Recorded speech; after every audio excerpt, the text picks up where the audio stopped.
Number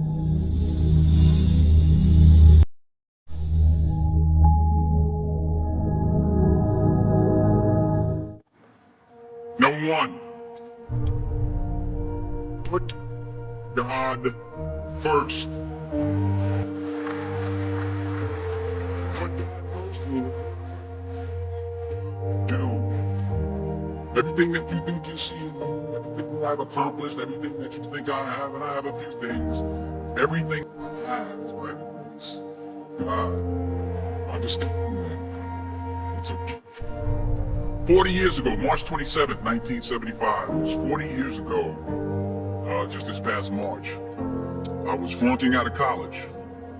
I had a 1.7 grade point average. I hope none of you can relate. I had a 1.7 grade point average. I was sitting in my mother's beauty shop. They still call it beauty shop now? What they call it now? Yeah, I was sitting in the beauty parlor. I was sitting in my mother's beauty parlor, and I'm looking in the mirror, and I see behind me this woman under the dryer. And every time she looked up, every time I looked up, she was looking at me, just looking me in the eye. And I didn't know who she was, and I said, she said, somebody give me a pen. Give me a pencil. I have a prophecy. March 27, 1975, she said, boy, you are going to travel the world and speak to millions of people. Now, mind you, I flunked out of college.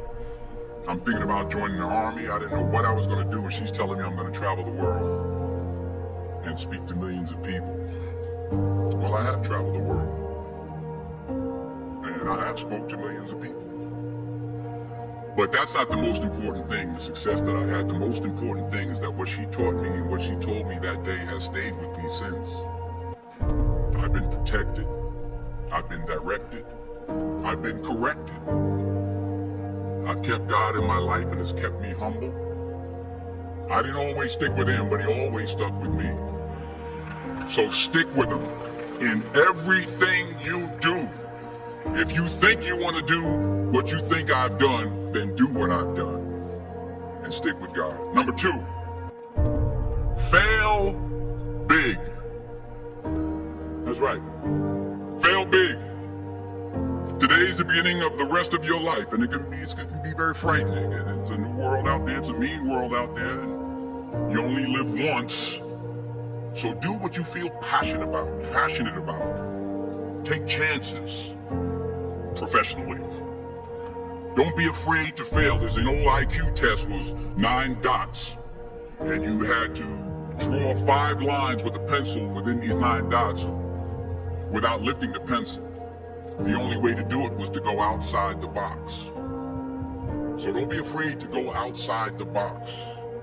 Don't be afraid to think outside the box. Don't be afraid to fail big, to dream big. But remember, dreams without goals are just dreams, and they ultimately fuel disappointment. So have dreams, but have goals. Life goals, yearly goals, monthly goals, daily goals. I try to give myself a goal every day. Sometimes just to not curse somebody out. Simple goals, but have goals. And understand that to achieve these goals, you must apply discipline and consistency. In order to achieve your goals, you must apply discipline, which you've already done, and consistency every day, not just on Tuesday and just a few days. You have to work at it every day. You have to plan every day. You've heard the saying, we don't plan to fail, we fail to plan. Hard work works. Working really hard is what successful people do. And in this text, tweet, twerk world that you've grown up in, remember, just because you're doing a lot more doesn't mean you're getting a lot more done.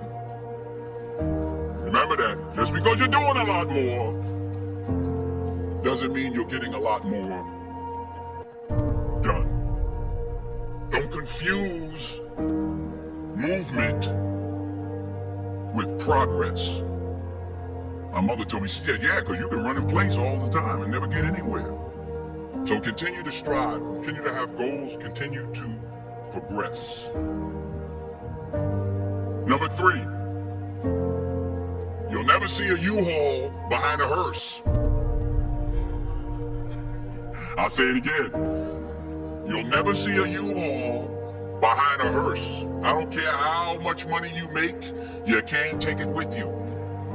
And it's not how much you have, it's what you do with what you have. We all have different talents. Some of you will be doctors, some lawyers, some scientists, some educators, some nurses, some teachers. Yeah, okay. Some preachers. The most selfish thing you can do in this world is help someone else. Why is it selfish? Because the gratification, the goodness that comes to you, the good feeling that I get from helping others, nothing's better than that. Not jewelry, not big house I have, not the cars, but it's the joy. That's where the joy is, in helping others. That's where the success is. Finally, I pray that you put your slippers way under the bed tonight, so that when you wake up in the morning, you have to get on your knees to reach them. And while you're down there, say thank you for grace. Thank you for mercy. Thank you for understanding. Thank you for wisdom. Thank you for parents.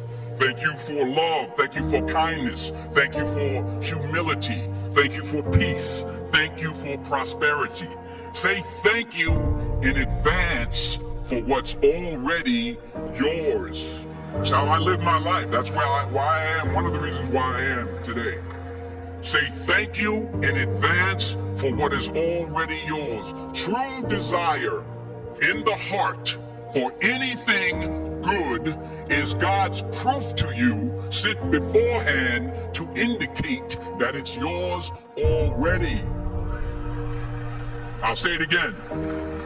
True desire in the heart, that itch that you have, whatever it is you want to do, that thing that you want to do to help others and to grow and to make money, that desire, that itch, that's God's proof to you, sent beforehand already to indicate that it's yours. And anything you want good, you can have. So claim it. Work hard to get it. When you get it, reach back. Pull someone else up. Each one, teach one. Don't just aspire to make a living. Aspire to make a difference.